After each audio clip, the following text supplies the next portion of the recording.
I'd also like to say, don't fight people, fight a cause. The reason why I'm marching is for all the injustice that's done to First Nations women, men, and children.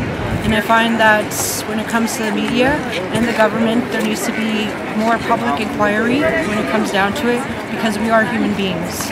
And to fight for injustice that's done to our people, and to make it known that we do have a voice. Okay, thank you. Churchill Square from Lake Manitoba, First Nation Treaty 2. Here in support of our solidarity for our rights. It's not only First Nations rights, it's everybody's issue that this government is trying to push down our throats. They've been doing this since they arrived here, and it's time for us to start working together and coming up with better solutions and helping the people. It's the people that are suffering. Missing and murdered Aboriginal women. I did a walk from Winnipeg to Ottawa in September 19th. We finished the walk December 16th. There's lots of work that's ahead of us now in order to changing things, policies, procedures. I can't stress it enough. My grandma was murdered in 1971. Grandpa was shot 4 times. Children were scattered in the 60s, 70s scoop. One of my uncles was sold to the States in the black market. Those are some of the reasons why I choose to do these actions, and for the future generations, so that they have a future. And so you don't see this as being an Aboriginal only issue, you see this as an issue of all Canadians standing together? All Canadians. Treaties 1 through 11 protect certain things that people take for granted. For instance, the water, Bill C-45, 2.5 protected lakes and rivers to 159. This will happen in about 8 years' time when they try to push their dams through, and mining and mineral development, logging and forestry. So these are important issues: land, water, and air. So you think that protecting the land is an important part of protecting our rights, and industry should take a second place? Well, they're developing new cancers through this pollution that they're doing, promoting this pipeline, because all streams lead to all waters, and Canada is known for having 30% of the world's water, fresh water. Okay, and do you have any messages to Edmontonians? Not to be afraid for our young people. It's time for them to bring change. There's a lot of things going on, and we need our leadership to step up to the plate, from our chief and council all the way to the federals, and also to addressing Her Majesty, who has treaties with the First Nations people of this land. And it's not just a First Nations issue, it's everybody's issue. So we have to work together. Okay, thank you. Save our sisters! Save our sisters! Save our sisters! Save our sisters! Just to raise awareness around the missing and murdered Indigenous women in Canada, as well as corporate corruption and not taxing enough for oil royalties.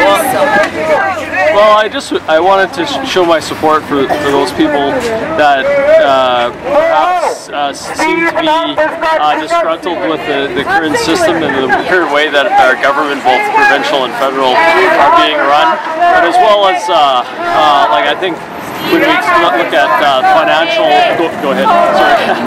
If we look at the way finances with the banking and with trading companies, the way that they've kind of hijacked our whole economy and corrupted our system for the benefit of themselves. And I think initially I wasn't sure exactly shut down, but I think it kind of relates to Occupy Wall Street and Occupy those things. Like, so shutting down the corrupt elements of our system, as opposed to shutting down Canada as a whole, but rather shutting down those elements that are unproductive and not beneficial for the majority of the people that live in society. So you'd like to see the economy back in the hands of the people and not in the hands of the corporations? And essentially, that would be a very good first step, right? Because obviously we form civilizations so that way it can benefit the majority of the citizens, and that's clearly not what our society is functioning as right at this particular time.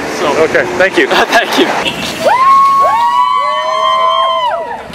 Right on. Well, I'm pretty much here because of the new bills they're trying to pass with the privacy bills, anti-terror bills, and oil sands and all that. And I'm just sick of the government corruption and just the invasion of the privacy. So I feel it's time we make our voices heard and speak out against the corruption, because if we don't, then it's going to be horrible. So that's pretty much why I'm here right now, to make my voice heard and shut down Harper, because it's unacceptable. I'll tell you that right now. Thank you. Yeah. I'm out here today because I'm tired of the government. It's not really a government. It's not here to help the people. It's not for the people. It's just here to mess up the people and enslave the people, and I'm tired of it. And it's time to speak up. And why is this important? Like, what's the most important issue for you? The most important is get rid of the federal government. It's a corporation. It's meant to enslave us. It doesn't help us. The federal government just has to go completely. It needs to be abolished. Okay, thank you.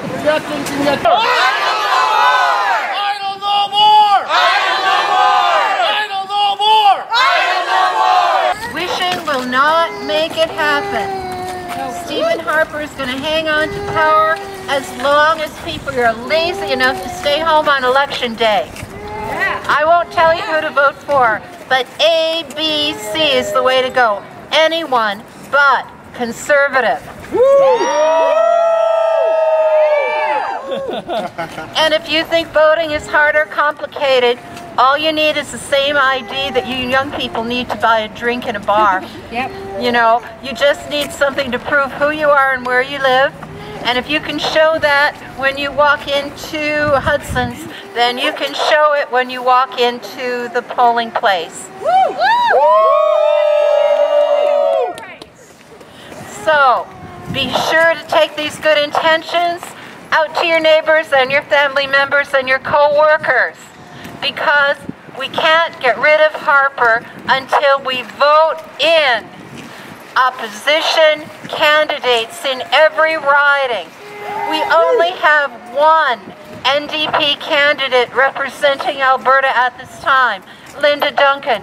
We have to make that change. So, if you say Harper has to go, you have to do your part to make it happen. Wishing won't make it so.